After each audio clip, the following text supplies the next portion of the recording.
Khouri is a distinguished public policy fellow at the American University of Beirut and joins us live now from Boston. Rami, thank you very much for your time. Now, as we were discussing there with John Brain, a very positive mood, lots of positive comments coming from Donald Trump speaking to the press.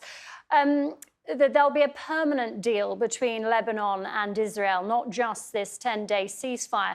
How optimistic are you? Let's start with the temporary ceasefire to start with. Let's start with what? Let's start with how optimistic are you with the 10-day ceasefire, let alone long-term peace between the two? Yeah, I'm pretty optimistic that the 10-day ceasefire will hold, keeping in mind that a ceasefire and the definition of Zionist groups and Israeli government and the American government in the last 3 years has been defined as one where the Arab parties don't shoot, the Israelis reduce their shooting and bombing and occupation, tone down their violence, but keep asserting their military superiority and their political and national arrogance, and that they feel they should control whatever happens in this region. So on that basis, I think there will be a 10-day ceasefire because both the Israelis and the Lebanese, the civilians really want it, and the governments both really want it. But you have to define a ceasefire accurately in this context. The longer term is much more difficult. The Israelis and the Americans, in terms of Netanyahu and Trump personally, are both desperate for a win. They've waged this war for 6 weeks now. They've waged the negotiations. They've done everything they can possibly think of. The only thing Trump hasn't done beyond the military attacks and the armada is, send a ring of satellites around the world, just focusing on Iran. They probably have them. They really need to stop this they need to get out of this war. For Israel, it's Iran, it's Gaza, and it's Lebanon, a three-front war.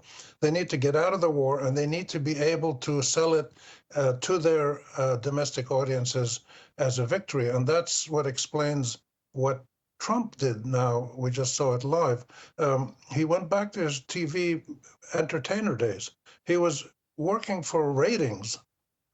He wasn't working for serious peace negotiations. When he used a phrase that we want to have peace between Lebanon and Israel. I think from my extensive knowledge of the U.S. and Lebanon and Israel, I don't think Trump understands what a real peace requires in this situation. He has no idea what Lebanon is comprised of and what it requires in terms of sovereignty, security, and dignity. And he has no idea of the powers that rule Israel now and their relationship to violence, hegemonic assertion, genocidal campaigns, and manipulating the American government. So Trump is really in outer space, but he's saying things that he thinks will help him politically. And this is because, and I'll stop after this, but there are three critical things that Trump is aware of.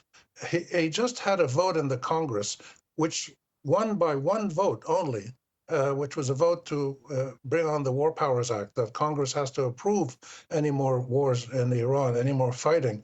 And he won it just by one vote, which is extraordinary. Usually he'd win it by 100 votes. The second thing is Trump's public opinion ratings in the U.S.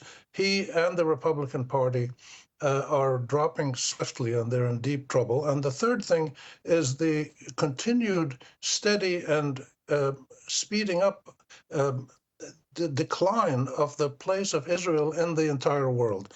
They're now being not invited to events.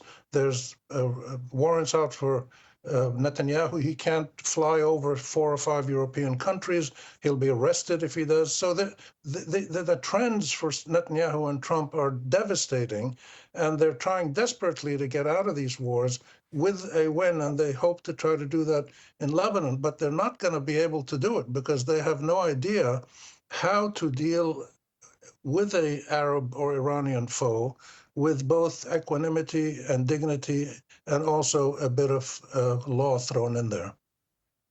Rami, I'm afraid we're going to have to leave it there, but thank you very much for your time and your analysis. Thanks for having me. Well, let's